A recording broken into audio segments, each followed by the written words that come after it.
all you need to know, the Bloomberg Quint podcast that prepares you for the day's business. Good morning. You're listening to the daily morning update from Bloomberg Quint, and I'm Alex Matthew. Today is the 11th of June. The government has filed fresh applications seeking a ban on the auditors to IL&FS Group's non-bank lending arm for allegedly colluding with the management in dubious lending practices. At the NCLT, the Corporate Affairs Ministry sought a 5-year ban on Deloitte Haskins & Sells and BSR Associates, a unit of KPMG. The promoter of Sterlite Technologies has revoked all pledged shares in the company. It's a positive move since the pledged shares were considered an overhang, and one of the reasons the stock has fallen over 40% in the year-to-date period. Indiabulls Housing Finance has refuted the allegation of siphoning 98,000 crore rupees, terming it as bizarre and made by a racket of blackmailers. In a statement released to the exchanges, the company said its total loan book size was about 90,000 crore rupees, so the allegation of siphoning 98,000 crore was bizarre. A majority of JP Infratech's lenders have voted against NBCC India's bid to take over the debt-laden realty firm, even as most home buyers wanted it to happen. That's a PTI report quoting unnamed sources. Banks will now provide checkbooks and other facilities to basic account holders, with the Reserve Bank of India relaxing the norms for no-frills accounts. Earlier, additional facilities made these bank accounts just like regular savings accounts, thus attracting the requirement for minimum balance and other charges. The Securities and Exchange Board of India has proposed an informant mechanism to tackle insider trading cases where genuine whistleblowers could get a monetary reward of 1 crore rupees as well as an amnesty from regulatory action. In international news, Donald Trump has warned that tariffs on China will go up if Xi Jinping doesn't attend the G20 summit in Japan, where the two are scheduled to meet. In an interview with CNBC, he added that Beijing is going to have to make a deal. The U.S. State Department has expressed grave concern over a proposed law in Hong Kong that would allow extraditions to mainland China, warning that the move could further undermine the city's freedom and damage its business environment. If the proposal is passed, it could for the first time mean that, by law, Hong Kong residents might face justice in Chinese courts. Oil has fallen for the first time in 3 days amid rising supplies and macroeconomic concerns. Saudi Arabia and Russia have voiced concerns that falling crude demand could send prices below $40 a barrel as they met in Moscow. Saudi Energy Minister Khalid Al-Falih has said that the OPEC is almost unanimous on extending supply cuts, and positions may be calibrated at the G20 meeting.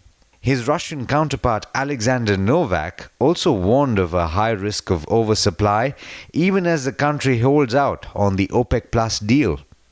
Brent crude, last I checked, was at $62.50 to a barrel.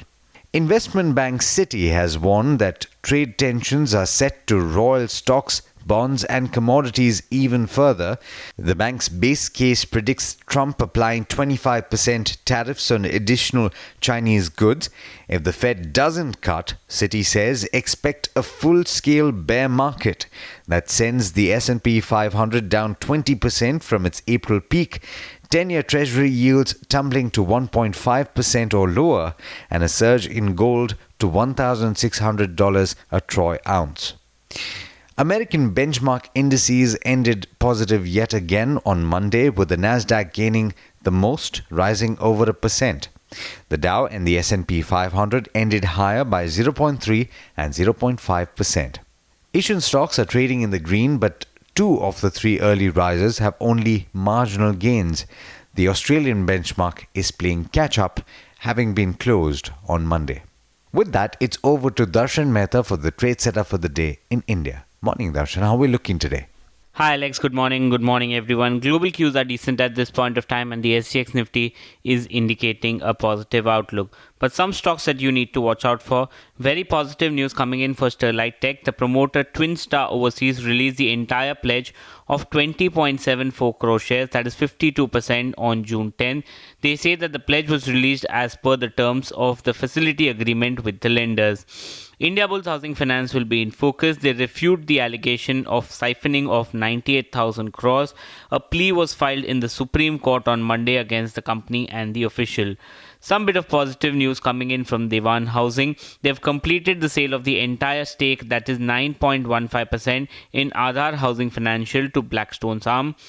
Bharti Airtel will be in focus. They will pay the Tanzanian government $26 million over a period of next 5 years to settle an ownership dispute. Aditya Birla Sun Life Mutual Fund sold in 67 lakh shares of India Cements. Now the stake falls to 5.11% from 7.31% earlier. Parag Mill launches premium milk brand in Singapore under the brand name of Pride of Cows. In terms of bulk deals, Motilal Oswal Mutual Fund acquired 16 lakh shares in Vaibhav Global.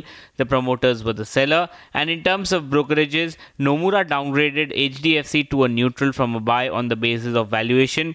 However, they've raised the target price to 2,300 from the earlier 2,000.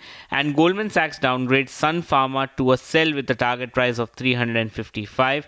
They're saying that the soft start in the specialty segment clouds the earnings trajectory for the company. But there's much more you need to know before trade actually starts. For that, log on to our website bloombergquint.com and click on the All You Need to Know tab and you will be prepared for morning trade. Thanks, Darshan. Well, that's all we have for you in this podcast, but there's a lot more on the website bloombergquint.com, so don't forget to check it out. This is Alex Matthews signing off. Have a lovely day. I hope you enjoyed listening to All You Need to Know. Did you know that you can listen to the show on the IVM Podcast app? On the IVM Podcast app, along with this, we have a number of other shows which you think you'll enjoy. Listen to Cyrus Says with Cyrus Brocha as the host. Listen to Paisa Vaisa with Anupam Gupta. The Scene and the Unseen with Amit Verma. Or Shunya One hosted by Shiladitya Mukhopadhyay and myself. Check out the IVM Podcast app to get more talk content that you will enjoy.